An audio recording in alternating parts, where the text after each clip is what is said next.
2023, s'il vous plaît. L'anglais ne doit plus être la raison pour laquelle vous ne postulez pas à ce poste dont vous rêvez tout le temps. L'anglais ne doit pas être la raison pour laquelle vous ne pouvez pas voyager dans un pays anglophone. L'anglais ne doit plus être la raison pour laquelle vous manquez de confiance en vous quand vous êtes dans un environnement anglophone ou quand vous êtes à un entretien d'embauche et j'en passe. Coucou tout le monde, bienvenue encore une fois sur cette chaîne. J'espère que vous allez bien. For real. On est presque déjà à la fin de l'année. Waouh, c'est fou comme ça passe vite. Mais dites-moi, où en êtes-vous par rapport à vos objectifs de l'année en termes de mieux cerner la langue anglaise? C'est difficile? Je ne pense pas. Vous n'en faites juste pas une priorité. Et si ce n'est pas votre priorité, franchement, ce n'est pas plus mal. On n'est pas obligé d'avoir les mêmes priorités. On n'est pas tous pareils, à chacun ses objectifs. Il y a des objectifs aussi que moi je me suis fixé en début d'année que j'ai carrément négligé en cours de route. Et du coup, cette vidéo ne s'adresse pas à tout le monde. Cette vidéo s'adresse aux francophones pour qui l'anglais constitue un frein à leur développement, aussi bien professionnel que personnel. J'invite toutes ces personnes à rester jusqu'à la fin de la vidéo. Quoique basically, tout le monde a quand même besoin de l'anglais d'une manière ou d'une autre dans sa vie. Je pourrais faire une vidéo toute entière sur ce sujet, sur la plus-value que l'anglais peut vous apporter, peu importe le domaine dans lequel vous exercez, mais on va se concentrer sur le sujet principal de la vidéo. Ces derniers 6 mois, j'ai expérimenté une méthode qui, je dirais, a marché dans mon cas, mais pour de vrai. Je vais vous la partager dans un instant. Ceux qui suivent la chaîne depuis un bon moment et surtout ceux qui me suivent sur Instagram savent que je suis devenue maman il y a quelques mois. Depuis, je n'ai pas repris les vols, donc je suis majoritairement à la maison avec mon bébé à longueur de journée et je parle Gougou gaga, c'est-à-dire le langage des bébés, le langage des nouveau-nés. Un jour, en vous filmant une vidéo relative au métier d'hôtesse de l'air, je me suis mise à chercher un mot que j'étais censée utiliser, mais nada, j'ai cherché le mot dans ma tête, fatiguée.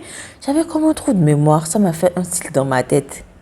J'ai vite réalisé que le fait de ne pas être dans un environnement professionnel me faisait désapprendre, mais puisque ça reste du français, je me suis dit c'est gérable vu que je suis francophone. Après cet épisode, j'ai eu comme une révélation dans ma tête.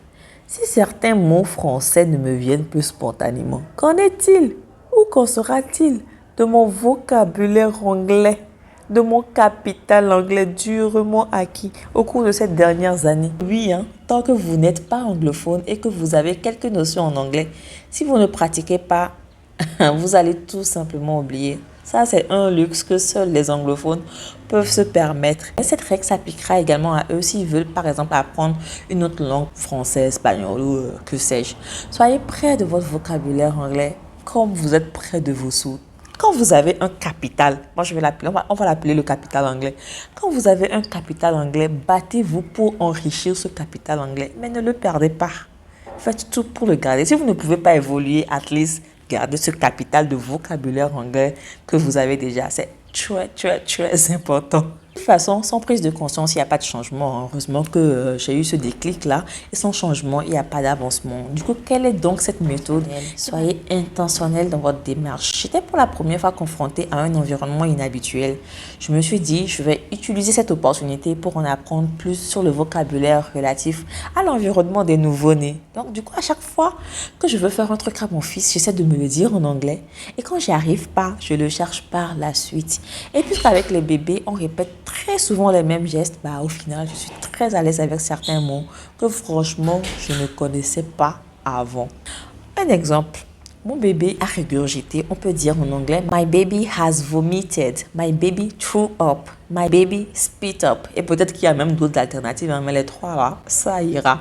Arrêtez d'être passif dans votre apprentissage de l'anglais. Écoutez les musiques, les films et machin, c'est bien, mais tant que vous ne vous impliquez pas de manière active dans cet apprentissage, ça ne sera pas très efficace. Parlez, parlez, parlez autant que vous le pouvez. Vous allez me dire, vous n'avez personne avec qui parler. You alone are more than enough. Parlez à vous-même, parlez-vous à vous-même. Écrivez vos phrases et lisez-les à haute voix. Filmez-vous jusqu'à ce que vos phrases soient correctes et fluides. Je vous promets, ça marche. N'ayez pas peur de faire des fautes. Mais je vous vois venir, vous allez me dire, vous n'avez personne. pour vous corriger. Vous ne voulez pas répéter vos fautes au quotidien. Mais vous avez quand même un téléphone portable. And let me tell you, it's more than enough. Google est votre meilleur ami. À chaque fois que vous avez une phrase bizarre en tête, tapez-la dans la barre de recherche Google. Vous verrez, généralement dans les résultats de recherche, Google va vous proposer la forme correcte de la phrase et même plus d'autres tournures de la phrase. Essayez et vous m'en direz des nouvelles. Filmez-vous afin de pouvoir vous réécouter. Ou si vous ne voulez pas vous filmer, pas grave. Enregistrez-vous afin de pouvoir vous réécouter et avoir une preuve de votre évolution au fil du temps. Regardez autour de vous, votre environnement suffit pour vous suggérer du vocabulaire que vous pouvez apprendre en anglais.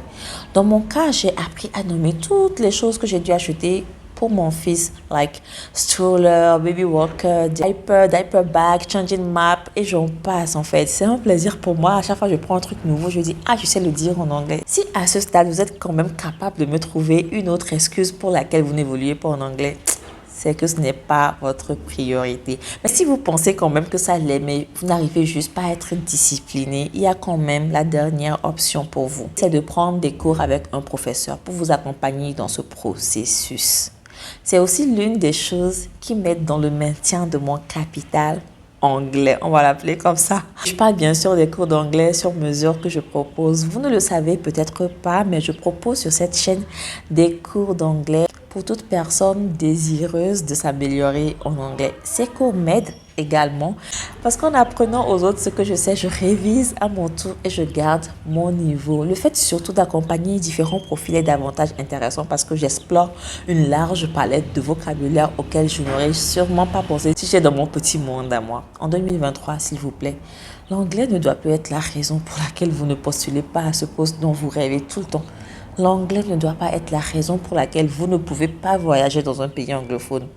L'anglais ne doit plus être la raison pour laquelle vous manquez de confiance en vous quand vous êtes dans un environnement anglophone ou quand vous êtes à un entretien d'embauche et j'en passe. Il y a tellement de manières de vous améliorer. Actuellement, on doit se battre pour pouvoir parler at least 3 langues. Mais si en 2023, il y a des gens qui n'arrivent toujours pas à parler une deuxième langue internationale, I feel sorry for that. With that being said, tous ceux qui attestent que l'anglais est quand même une priorité pour eux, j'espère que vous trouverez dans cette vidéo une astuce qui marchera pour vous. Essayez, je vous promets, essayez, ça ne vous coûte rien. Vous m'en direz des nouvelles. Si vous n'y arrivez pas seul, c'est pas grave. Contactez-moi sur ma page Instagram pour réserver un accompagnement entièrement personnalisé. Level up your English speaking skills, guys. The choice is totally yours. Période. J'espère que vous avez apprécié la vidéo. Si c'est le cas, lâchez-moi un petit like. Si vous avez des questions, laissez-les-moi en commentaire. Si vous aimez le contenu global de cette chaîne, abonnez-vous si ce n'est pas encore fait. C'est déjà la fin pour la vidéo d'aujourd'hui. On se dit à très vite pour une nouvelle vidéo. Ciao!